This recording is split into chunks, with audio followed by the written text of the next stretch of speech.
আমারও লাগবে এরকম একটা গাড়ি, এরকম একটা বাইক লাগলে তোর বাপকে বল না।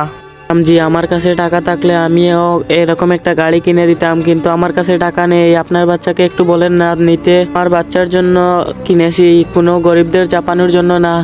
পারনা বাচ্চা, আমার যখন টাকা হবে তখন তোকেও এরকম একটা গাড়ি কিনে দিব। কে আমরা তরমুজ খাবো, আমিও তরমুজ খাবো। আরে বেটা, আমার কাছে আজকে টাকা নেই, যখন টাকা হবে তোমাকে খাইয়ে দেবো। আচ্ছা এই নে, এটা নিয়ে তোর ওই ভাইয়াকে দিয়ে আয়। নো বাবা, ওর খেতে মন চাইছিল তাই দিয়ে আসো, যাও। আমাকে তরমুজ দিতে হবে না, আমি তরমুজ খাবো। তরমুজ এটা শুনো ভাইয়া, এই নাও তরমুজ। আচ্ছা তুমি কেন তরমুজ নিয়ে এসেছো? বললো তোর ভাইয়াকে দিয়ে আয় তরমুজ। কত অপমান করলাম, তবু আমাদেরকে তরমুজ দিলো। তা দেখার আগে বন্ধুরা, চ্যানেলটি নতুন খুলছি, তোমরা সাপোর্ট করবে বলে। আর তোমরা যদি আমার চ্যানেল সাবস্ক্রাইব না করো তাহলে কেমন হবে? তুমি যদি তোমার মা বাবাকে ভালোবেসে থাকো, প্লিজ চ্যানেলটা সাবস্ক্রাইব করে দিও। তোমাদের একটা সাবস্ক্রাইবের জন্য আমি এত কষ্ট করে ভিডিও বানাই। আর বন্ধুরা, তুমি তোমার মাকে বেশি ভালোবাসো নাকি তোমার বাবাকে? কমেন্ট বক্সে যায় তার নামটা লিখে দাও। ও বাচ্চা, আমি এখনই আসছি। বাচ্চা তুই এই বাইক কোথায় পেলি? আন্টি আমাকে দিলো।